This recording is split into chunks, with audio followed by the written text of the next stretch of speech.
DNA, where me and my son will be bringing you the NFL highlights from around the league. Well, it's week 2. All I can say is, what a difference a week make. Yep. As my Detroit Lions allowed the Tampa Bay Buccaneers to come into our home and put their feet up on the table. That's so disrespectful. So disrespectful. But what can I say? You know, Mayfield, he started off strong as he drove down the field, and he had a little help from Arnold with a pass interference that put them on the goal line.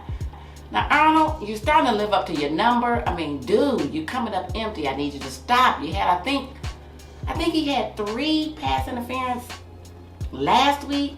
Came up with one today at the beginning of the game. I need you to stop.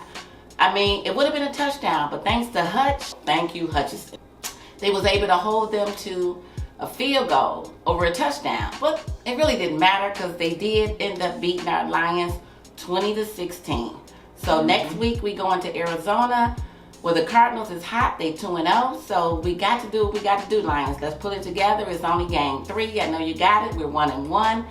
So let's get back together. Let's go to Arizona and take care of business. And to all my Lions fans out there, the St. Brown fans, he kind of, gimped off the field a little bit, but he's okay. It was just a little contusion and a cramping. He'll be ready for next week. Hell froze over. It did. Monday night, who knew? As the Atlanta Falcons went into Philadelphia, where that fine Jalen Hurts, that is a fine. Starts with an M and it ends with a.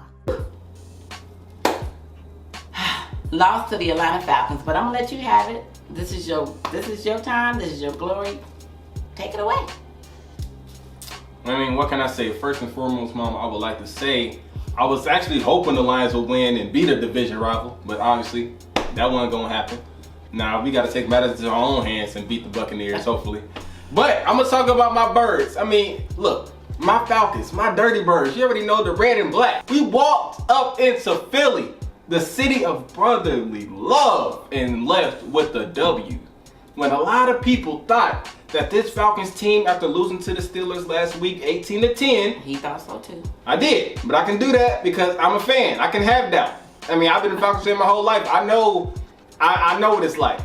But y'all can't speak like that on my team. You know why? Because every time y'all talk bad about them birds, they sometimes will win a game that they really not supposed to win. Just like tonight. Tonight, my Falcons won 22-21. It was a nail biter. From start to finish, Jalen Hurts was killing us not only by throwing the ball, but by running as well. Now, if you watched him in college, you know he was a beast like that at Alabama, and Jalen Hurts has always been a strong, mobile quarterback who can throw the ball. And he proved that once again tonight, but it wasn't enough, and thank God it wasn't. Saquon Barkley, you balled out, but thank you for dropping that ball in the end and giving us a chance to win the game. Because of you, I can proudly say that Kirk Cousins has won the game tonight. He broke his Monday Night Football curse. He was 20 for 29 tonight, 241 yards, and 2 touchdowns. Not to mention the game-winning touchdown was to Drake London, one of the best young receiving talents in the league right now. Look, y'all better watch out for my birds, man. I know y'all doubting us. I know we got a lot of haters, but we coming. We're not Super Bowl bound. Okay. But wild card bound. I'll accept that for this season. Next season, hopefully. I hope we could be talking about the Super Bowl. But we're gonna worry about 2024 right now. So this still a thing. Oh, Dirty Bird forever. Dirty Bird forever. I'm just glad my birds pulled it out, man. Y'all did. I can't even hate. Y'all did. I mean, I was shocked. I was one of the doubters, but he was doubting too. I mean, he was pacing the flow like he was doing a countdown to like destruction. I was scared. I mean, I've been here before. Destruction. I've been here before. It's cool. I'll give it to you, Atlanta. Y'all did y'all thing. Y'all did it. I mean, what can I say? Y'all did it. So now we're gonna run down the week 2 stats. So for week 2, we had the Chargers who defeated the Panthers 26-3. Destroyed them. Justin Herbert, 14 for 20, 130 yards and 2 touchdowns. He threw 1 interception, but it didn't even matter because they were up by too much. Oh, wow. So now My number 2 team, since my team didn't do good this week, my number 2 team, they took care of business as the Saints defeated the Cowboys 44 to 19. Who that? Go Saints. I don't know who that is, but Alvin Kamara, boy out of Georgia. This is why the Saints are good, because that boy went to Norcross High School. Gwinnett County, stand up. 20 carries, 115 yards, 3 touchdowns. This is the only reason the Aints even won. So I'm just keep it like that. A win is a win. Thank you, Saints. Y'all let me, because I was a little sad about my Lions. So y'all made me happy with that win. Thank you, Saints. And beating the Cowboys, 2 thumbs up. Appreciate ya. I got one team. That's the Falcons. And now, the Washington Commanders, hey, they came out on top. Giants, I'm sorry, you're 0-2. The Commanders defeated the Giants 21-18. Yep, they did. And Jane Daniels, quarterback out of LSU, was a Heisman. Is getting off to a great start in his NFL career. 23 for 29 with 226 yards. He didn't throw a touchdown, but it didn't even matter because he did just enough for the Commanders to win. Okay, so we gonna fly high as the Jets defeated the Titans 24-17. Yep, Aaron Rodgers was looking back to his old self, and then that Jets green, he looked like Broadway Joe Namath out there, I swear. 18 for 30 with 176 yards and 2 touchdowns. Aaron Rodgers is showing no signs of slowing down in his career yet. Okay. Well, I'm glad. Well, at least he's not playing for Green Bay, so I'm okay. Aaron, do your thing.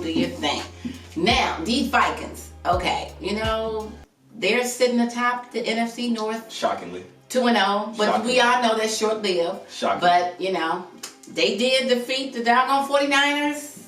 The other half of the Super Bowl last year, they defeated the 49ers 23-17. Enjoy it now, Vikings. It's not going to be like that always, but hey, enjoy your 2-0 sitting on top of the NFC. Yeah, the Vikings being 2-0 is something I didn't see coming this season, considering they have lost a lot in the offseason. But even though Sam Darnold showed out for the Vikings, the 49ers, despite them losing, Brock Purdy still had an amazing game. 28 for 36, 319 yards, and 1 touchdown with 1 interception. He had an outstanding game, but it wasn't enough to win. Okay, now the team. Not my favorite team, but the team is rocking my favorite colors, even though I like that Honolulu blue. But it's nothing like that black and white. The Raiders came out on top, beating the Ravens 26-23.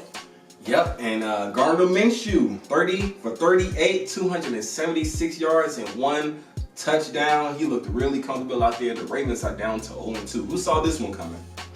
Oh, wow. And next, the Cleveland Browns. I remember back in the day when the Browns fans, like the Lions fans, used to wear the bags over their head. Like, oh my God, they was like the worst of the worst of the worst of the worst. I don't know who's worse. Was it the Lions or the Browns? We both sucked. I don't know. But right now, we both are like, hey, we're doing our thing. The Browns came on top of the Jaguars, 18-13. Go Browns. The Jaguars are another team in this season, starting off 0-2. Didn't see that coming as well, but the Browns did their thing. Deshaun Watson got off to a happy ending at the end. He did it. 22 for 34, 186 yards, and he did it. Okay, well, go Deshaun, go Browns. Not mad at you. Now the Seahawks, without Russell Wilson, still deciding they could do their thing. The Seahawks flew high. They did what they were supposed to do. They defeated the Patriots. It's not the Brady Patriots, but hey, it's the Patriots nonetheless. So they defeated the Patriots 23-20 in overtime. But hey, it's a win. Go Seahawks. Now, I don't know why this wasn't a team the Falcons couldn't play in the Super Bowl. I don't know why we had to face Brady. We could have faced this Patriots team. We probably would have been talking about something different in 2024. But Geno Smith, 33 for 44, 327 yards, and 1 touchdown. The Seahawks are getting off to a great start as well this season. And Geno Smith, a quarterback who many didn't see coming, definitely got off to a slow start. Many called him a bust at the beginning of his career, but he bounced back in Seattle last season, and he's still looking good. Alrighty, now next, the Cardinals. Who we got next week? Listen up, Lions. Watch the tapes. Do what you got to do. We're going into Arizona. The Cardinals, hey, they 2-0. Did what they had to do. Now I'm a little upset because, we being a Detroit fan, still love me some Stafford. Didn't want him to win last week. Wanted him to bounce back, and the Rams do what they had to do this week. But they came up not just a little short. They came up a lot.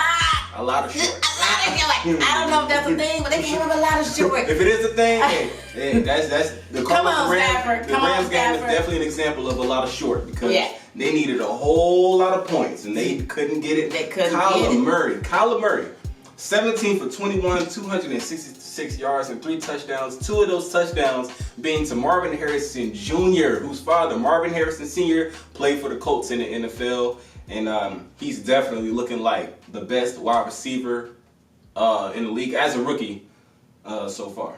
So I'm sorry, the Cardinals ran over the Rams, like 41 Ran over. to 10. So The Rams got rammed. yeah. So I'm pulling for y'all. I'm pulling for Stafford and the Rams. I'm pulling for y'all next week. You're not playing the Lions no more, so do what you got to do. These Steelers, They barely getting these wins, but they getting them. The Steelers, hey, they did what they got to do. Gonna steal a little thing from the Alphas out there. The Steelers, check them out in that black and gold. It was cold. They beat the Broncos 13-6. 13-6. Definitely judging by that score, it sounds like a defensive battle. Justin Fields, 13 for 20, 117 yards and 1 touchdown to the game. The Steelers are keeping it going, 2-0, getting off to a real strong start this season. A lot of people had doubts, trying to see how they were going to work it out between Fields and Russell Wilson, but it's not looking like a problem so far for Pittsburgh. And so then, hail to the Chiefs. I mean, what can I say? They are the defending Super Bowl back-to-back champions. Don't like it, but we got to call it like it is. We got to be truthful. They are the champions, and the Bengals, hey, Cincinnati almost had them. They got as close as they can get. They defeated the Cincinnati Bengals 26-25. Joe Burrow, I thought it was Burrowhead Stadium, not Arrowhead anymore. And Pat Mahomes has made it known once again why the Chiefs are just so hot at home. 18 for 25, 151 yards, 2 touchdowns, and 2 interceptions. And those interceptions, the defense was doing their thing. The Bengals defense was doing their thing, but it just wasn't enough to start. And they're going to be rolling into Mercedes-Benz next week. So Falcons. Not looking forward to it. Even though I'm not a fan, I'm pulling for y'all next week. Now put it on there. All my Falcon fans here in Atlanta understand. I'm pulling for y'all next week. Let's do it. Go out there and make a get statement. some Chiefs, okay? So, hey, here it is. You heard it right here. Teresa is pulling for the Falcons next Very rare, week. and just Very because, rare. And just because she's pulling for us, it's probably gonna make us lose. So, Look, I didn't pull me. Okay, well, dang, I'm just saying. So, and then we had the Texans, the Houston Texans. They beat my Bears, which, what can I say? Because we lost, so Bears, I'm okay with y'all losing. So, Texans, little thank you. So they beat the Bears 19-13. 19-13. This game was going down to the wire. Caleb Williams, rookie quarterback for Chicago, was looking comfortable out there until the fourth quarter. He was forcing a lot of plays and got some interceptions under his belt. While C.J. Stroud on the other side of the ball, 23 for 36, 260 yards, and 1 touchdown to defeat the Chicago Bears. Okay, so now this brings us to, you did that. Week 2, you did that goes to none other than. Now, it was a running back. What was his name? Alvin Kamara. Alvin Kamara. So we're going to give it to you, Alvin Kamara, but we also going to give it to the whole, I think the whole team deserved. You did that. I mean, you just Alvin. We just know what Alvin. Okay, so I got vetoed. We're going to go with Alvin Kamara, but the you did that of the week goes to none other than New Orleans Saints, Alvin Kamara. Yep. Alrighty, so join us on week 3 as we come to you bringing the scores again, talking about my Detroit Lions, his Atlanta Falcons, and everybody in the NFL league. So we're going to come to you talking about everything. So click like and subscribe, and we'll see you next week, week 3 of the NFL 2024-25 season. See ya. See y'all. What's up, y'all? I'm cutting away to give you a rundown of what happened Thursday night. Tua Tagovailoa. What can I say, man? I mean, what can I possibly say? I mean, the guy is up to 4 concussions. I mean, if it were up to me, I would tell the man to retire. Real quick.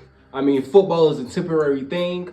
family is a lifetime thing. I mean, he has the money to provide them with and live a good life. You know, this football thing is pretty reckless, man. You know, we don't need another Junior Seau. I mean, we all know how that went down. Very sad situation. Rest in peace to Junior Seau. But the NFL has had a lot of occurrences, a lot of terrible things, you know, regarding CTE and stuff like that. We don't need Tua Tagovailoa being another example of that. So yeah, Tua, I got love for you, my boy. I know you went to Alabama. I'm a Georgia fan. I hated you in college, but I love you in the NFL, man. I just want you to be healthy. And so for the sake of your health and your family, please retire. But if you come back to football, I understand because you love it. But other than that, please get off the field. Stop taking sacks. Because every time you take a sack, something goes wrong. You know, I like to see you be a coach or something. That'll be dope. Or an analyst, you know. That'd be cool. You know, shout out to him, man.